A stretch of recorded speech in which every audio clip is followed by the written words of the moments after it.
Hello students. तो welcome है आपके फार्माकोलॉजी के थर्ड पार्ट लेक्चर में। इससे पिछली क्लास में हमने समझा था 7 टर्म्स, वेरियस टर्म्स हम लोग पढ़ रहे थे। तो इसमें 7वां पॉइंट 7 टर्म्स हमने पढ़ा था। आयोड्यूस एनक्रेजी क्या होता है, तो इसमें कुछ लास्ट में आपका वीडियो कट हो गया था, तो कुछ पार्ट रह गया था। उसको एक बार कंप्लीट कर लेते हैं कि आयोड्यूस एनक्रेजी क्या होता है। इसका मतलब हमने समझा था पिछली क्लास में कि किसी भी ड्रग्स का, किसी भी मेडिसिन का, दवा का अजीबोगरीब रिएक्शन होना। किसी भी मेडिसिन का अजीबोगरीब, ये बिल्कुल अलग ही रिएक्शन होना। जैसे कि एग्जांपल हमने देखा था कि कुछ लोगों में एस्पिरिन लेने से अस्थमा का अटैक हो सकता है, जबकि नॉर्मली एस्पिरिन अस्थमा का कारण नहीं बनता है। इसी चीज़ को आयोड्यूस एनक्रेजी बोलते हैं। नेक्स्ट 8 नंबर टर्म्स है आपका एगोनिस्ट। ये आपको समझना बहुत जरूरी है। एगोनिस्ट होता क्या है? An agonist is a drug or substance that binds to a receptor and activate its producing a biological response. कहने का मतलब है एगोनिस्ट एक तरह का ड्रग है या सब्सटेंस है जो कि किसी रिसेप्टर के साथ बाइंड होता है और एक्टिवेट होता है। और जब बाइंड होकर एक्टिवेट होता है तो वो एक बायोलॉजिकल रिस्पॉन्स शो करता है। एग्जाम्पल के तौर पे यहाँ पे एड्रेनलिन दिया है जो कि एक्टिवेट होगा और बीटा रिसेप्टर के साथ बाइंड होने के बाद वो हार्ट रेट को इंक्रीज़ कर देता है। इसको थोड़ा और अच्छे से समझना चाहें तो समझिए कि जैसे मान लीजिए कोई एक ताला है और उसकी एक चाबी है, लेकिन चाबी में बहुत सारे चाबी का गुच्छा है। जब तक आप सही चाबी उस ताले के साथ नहीं लगाएंगे तब तक वो एक्टिवेट नहीं होगा, मीन्स कि वो ताला नहीं खुलेगा। ठीक वैसे ही काम करता है एगोनिस्ट जो है। एगोनिस्ट जो ड्रग है वो सही रिसेप्टर से जा करके बाइंड नहीं होगा तब तक वो एक्टिवेट नहीं होगा, और एक्टिवेट नहीं होगा तो थेरेपेटिक या बायोलॉजिकल रिस्पॉन्स है वो शो नहीं करेगा। ओके, तो ये इसी टर्म्स को एगोनिस्ट बोलते हैं। नेक्स्ट टर्म है आपका एंटागोनिस्ट। अभी इससे पहले हमने समझा एगोनिस्ट, अब यहाँ पे एंटागोनिस्ट।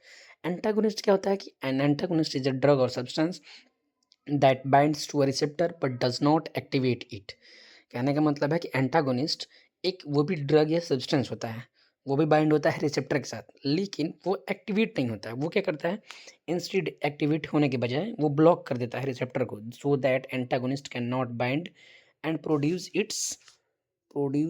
Its effect. कहने का मतलब है एंटागोनिस्ट बाइंड होता है रिसेप्टर के साथ लेकिन एक्टिवेट नहीं होता है। इसको सिंपल भाषा में समझें कि ताला जो था वही है, चाबी जो है वही है। तो चाबी हम लगा रहे हैं ताले में, लेकिन रिसेप्टर के साथ बाइंड हो रहा है लेकिन वो एक्टिवेट नहीं हो रहा है, यानी कि लगाने के बाद वो खुल नहीं रहा है। वो क्या हो जा रहा है, और ब्लॉक हो जा रहा है, यानी कि उसका उल्टा काम कर रहा है। एगोनिस्ट का उल्टा काम कर रहा है, उसी को एंटागोनिस्ट बोलते हैं। फॉर एग्जांपल में यहाँ पे दिया हुआ है प्रोपनॉल दिया है। प्रोपनॉल क्या होता है कि ये ब्लॉक करता है बीटा रिसेप्टर को एंड प्रिवेंट करता है एड्रेनलिन को काम करने से। इसी टर्म्स को एंटागोनिस्ट कहते हैं। नेक्स्ट आपका अगला पॉइंट है पोटेंसी। पोटेंसी किसको बोलते हैं, पोटेंसी क्या होती है? तो पोटेंसी होती है, potency is the measure of amount dose of a drug needed to produce a certain effect. Potency को सिंपल भाषा में समझे कि जैसे पावर कह सकते हैं, कितनी पोटेंसी है, कितनी क्षमता है, ये कह सकते हैं। तो कितना डोज किसी एक सर्टेन इफेक्ट को प्रोड्यूस होने के लिए कितना डोज हमको चाहिए, उसी अमाउंट को हम लोग पोटेंसी कहते हैं। अब यहाँ पे क्या दिया हुआ है कि a more potent drug produce the same effect at a lower dose than a less potent one. इस लाइन का मतलब है कि अगर कोई दवा है वो मोर पोटेंट तभी है जबकि प्रोड्यूस करेगी same effect at a lower dose. Example इसको समझेंगे तो आपको अच्छे से समझ में आ जाएगा। एग्जाम्पल यहाँ पे दिया है morphine is a more potent than codeine, it needs a smaller dose to give same pain relief. कहने का मतलब है कि जो मॉर्फिन है वो मोर पोटेंट है, मतलब मोर पावरफुल कह सकते हैं देन कोडेन से, क्योंकि मॉर्फिन का छोटा अमाउंट, छोटा डोज भी दिया जाएगा तो सेम जो दर्द हो रहा है उसमें रिलीफ मिलेगा। अगर हम मॉर्फिन का 15 mg ले रहे हैं और कोडेन का 50 mg है, तो मॉर्फिन 15 mg पे ही सेम पेन को रिलीफ पहुंचा रहा है, मतलब कि दर्द से राहत दे रहा है। जबकि कोडेन का 50 mg ले रहे हैं तब जाकर वो पेन को रिलीफ कर रहा है। इसी चीज़ को पोटेंसी बोलते हैं। इसका एग्जाम्पल नीचे भी दिया है, इसको थोड़ा सा देखेंगे। एग्जाम्पल में दिया है कि if a drug works at 5 mg, if a drug works at 5 mg and drug B needs 50 mg for the same effect, then drug A is more potent। अभी मैंने पिछला वाला जो एग्जांपल दिया था मॉर्फिन का और कोडेन का, बात वही है। कोई ड्रग ए है जो कि 5 mg का है और ड्रग बी है जो कि 50 mg है, लेकिन ड्रग ए भी सेम इफेक्ट दे रहा है 5 ही mg पे, और जो ड्रग बी है वो उतना सेम इफेक्ट देने के लिए उसको 50 mg चाहिए। इसका मतलब कि ड्रग ए जो है वो मोर पोटेंट है, यानी मोर पावरफुल है देन बी से। इसी चीज़ को पोटेंसी बोलते हैं। नेक्स्ट टर्म है आपका एफिकेसी। एफिकेसी क्या होता है? ये दोनों पोटेंसी और एफिकेसी सिमिलर नहीं है। क्लास में बहुत बच्चों ने कहा था कि ये दोनों चीज़ें सिमिलर होती हैं, हालांकि सिमिलर नहीं है, दोनों चीज़ें अलग हैं। अब एफिकेसी समझते हैं कि क्या होता है। एफिकेसी है, it is the maximum effect of a drug can produce regardless of the dose. It shows how well a drug works when the all receptor are fully activated. कहने का मतलब है कि ज़्यादा एफिकेसी होगी तो बिगर मैक्सिमम इफेक्ट होगा। Examples से इसको समझते हैं अच्छे से कि क्या एग्जाम्पल कह रहा है एफिकेसी का। If a drug can all remove pain, एक ड्रग है जो कि पूरे पेन को रिमूव कर दे रही है, but drug B can only remove half of the pain. यानी कि एक ड्रग है जो कि पूरा जितना दर्द था वो ठीक कर दिया, लेकिन जो ड्रग बी खा रहे हैं तो उससे आधा दर्द ठीक हो रहा है, यानी कि अभी आधा दर्द रह रहा है। तो जो ड्रग ए है उसकी इफ़िकेसी ज़्यादा मानी जाएगी। इसी चीज़ को इफ़िकेसी बोलते हैं कि जितना ज़्यादा मोर इफ़िकेसी रहेगी उतना ज़्यादा उसका मैक्सिमम इफ़ेक्ट रहेगा। उम्मीद करते हैं ये आपको इफ़िकेसी और पोटेंसी दोनों टर्म्स अच्छे से समझ में आ गए होंगे। तो आगे बढ़ते हैं। 12th जो टर्म्स है एडीआर, अब इसको समझेंगे। एडीआर क्या होता है? एडीआर का फुल फॉर्म है adverse drug reaction. An adverse drug reaction is a harmful unintended and undesired effect of a drug. कहने का मतलब है एडीआर जो है एडवर्स ड्रग रिएक्शन एक हार्मफुल इफेक्ट है, अनइंटेंडेड मतलब हमारे बिना चाहें, और अनडिजायर्ड इफेक्ट है, मैंने नहीं चाहा था कि ये ड्रग खाने के बाद मुझे ये इफेक्ट हो, उसी को अनडिजायरेबल इफेक्ट बोलते हैं। एक नॉर्मल डोजेज यूज किया जाता है prevention diagnosis and treatment of और डिजीज। एग्जाम्पल दिया है इसका, rashes caused by antibiotic at a prescribed dose. मैंने कोई एंटीबायोटिक खाया और उसका एडवर्स रिएक्शन हो गया, मतलब कि रैसेस हो गया स्किन पे या स्किन इरिटेशन होने लगा, ये एडवर्स ड्रग रिएक्शन है। अब साइड इफेक्ट नेक्स्ट टर्म है आपका। साइड इफेक्ट क्या होता है? एडवर्स ड्रग रिएक्शन जो था वो अनइंटेंडेड था और हार्मफुल था, और उसके साथ अनडिजायर्ड इफेक्ट्स होकर रहा था। मतलब कि मैंने कोई मेडिसिन खाया, जैसे कि मैंने एंटीबायोटिक खाया और वो ना ठीक हो करके और उसके बदले में और दूसरा रिएक्शन हो गया, रैसेस हो गया, स्किन इरिटेशन हो गया, इसको एडवर्स ड्रग रिएक्शन। इन दोनों में जब हम कंपेयर करेंगे, डिफरेंस देखेंगे, तो एडीआर और साइड इफेक्ट हमको समझ में अच्छे से कॉन्सेप्ट आ जाएगा। साइड इफेक्ट में क्या होता है? ये भी अनइंटेंडेड इफेक्ट है, लेकिन इसके साथ डिजायर्ड थेरेपेटिक इफेक्ट्स हो करता है, जो येलो कलर से हाईलाइटेड किया गया है। साइड इफेक्ट में होता है कि जैसे मैंने कोई क्लेबम एंटीबायोटिक खाया, क्लेबम में एंटीबायोटिक है 625 mg, मैंने खाया, लेकिन उसको खाने के बाद जो थेरेपेटिक इफेक्ट देना था वो तो उसको किया, लेकिन साथ में साइड इफेक्ट दे गया, जैसे कि लूज मोशन हो जाता है, तो उसके साथ हम मेट्रोजिल लेते हैं, ये उसका साइड इफेक्ट हो गया।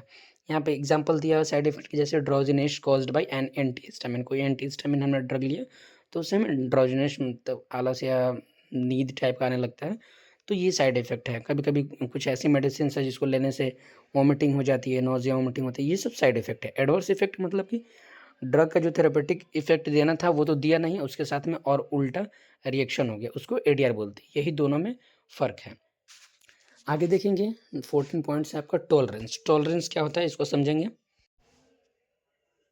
देखिए अगला 14 टर्म्स है आपका टॉलरेंस। टॉलरेंस क्या होता है कि tolerance is a condition in which after repeated use of drug, after repeated use of drug the body becomes less responsive to its effect, so higher doses need to get the same effect. Tolerance का मतलब है कि ये एक ऐसी condition, एक ऐसी स्थिति होती है जिसमें कि ड्रग का रिपीटेड यूज़ करते हैं तो बॉडी लेस रिस्पॉन्सिव हो जाती है उसके प्रति। जैसे कि मैंने कोई दवा खाया, फॉर एग्जांपल मैं क्रोसिन लिया या कोई पेन किलर मैंने दवा खाया, मैं वो लॉन्ग टाइम से ले रहा हूँ, तो वो आदी हो जाएगी, बॉडी उसको अपने अकॉर्डिंग ढल जाएगी उस दवा के अकॉर्डिंग। जैसे मान लीजिए कि इसका एग्जांपल मैं दूसरा दूंगा ताकि आपको अच्छे से और समझ में आ जाए।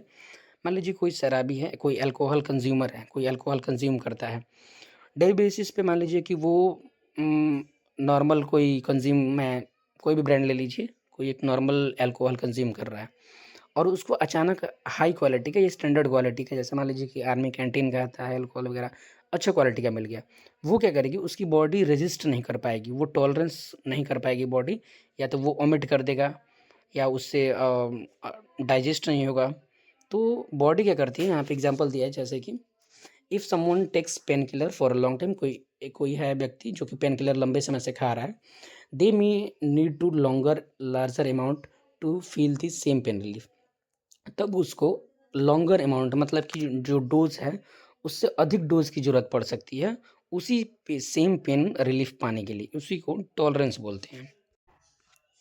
लास्ट आपका है ऑर्फन ड्रग। ये आपका वेरियस टर्म्स में से लास्ट टर्म्स है। ऑर्फन ड्रग क्या होता है? ऑर्फन ड्रग 4 फार्मास्यूटिकल एजेंट होते हैं जो कि डेवलप किए जाते हैं। फार्मास्यूटिकल एजेंट है जो डेवलप किए स्पेशली डायग्नोसिस करने के लिए, प्रिवेंट करने के लिए, ट्रीट करने के लिए रेयर डिजीज़ कंडीशन, मतलब कि कोई रेयर डिजीज़ है या वैसी कंडीशन है, फॉर एग्जांपल में जैसे कैंसर हो गया, उन तरीक़ों के डिजीज़ के लिए ऑर्फन ड्रग है। इमरजेंसी ड्रग भी इसको कह सकते हैं। Disease disease that affect only a small percentage of the population. कुछ ये ऐसी डिजीज़ होती हैं जो कि पूरी पॉपुलेशन, पूरी आबादी में से कुछ स्मॉल परसेंटेज ऑफ पॉपुलेशन को होती हैं। एग्जाम्पल ऑफ ऑर्फन ड्रग है जैसे कि treatment for condition of cyst fibrosis, certain paediatric cancer, बच्चों में कैंसर हो जाना, ये रेयर डिजीज़ है। रेयर जेनेटिक डिसऑर्डर हो गया किसी में, तो उन सब चीज़ों के लिए ऑर्फन ड्रग यूज़ किया जाता है, उसी को ऑर्फन ड्रग बोला जाता है। तो अब यहाँ पे आपका वेरियस टर्म्स ऑफ फार्माकोलॉजी हम लोग समझ चुके हैं। इसमें हमने 15 टर्म्स 15 टर्म्स देखे हैं। इन सभी पॉइंट्स को आप नोट कर लेंगे। वीडियो पॉज करके आप चाहें तो नोट्स बना सकते हैं, लिख सकते हैं। तो अच्छे से हमने जाना और समझा कि ये टर्म्स क्या होते हैं। इसके बाद अब आगे जो भी हम पढ़ेंगे, ये जब जब वर्ड आएंगे तो आपको अच्छे से समझ पाएंगे कि हाँ, ये फार्माकोलॉजी के वर्ड क्या हैं और इसका मतलब क्या है। तो ये हमने कुछ टर्म्स देखें। तो अब यहाँ पे हमारा ये लेक्चर ख़त्म होता है। Thank you.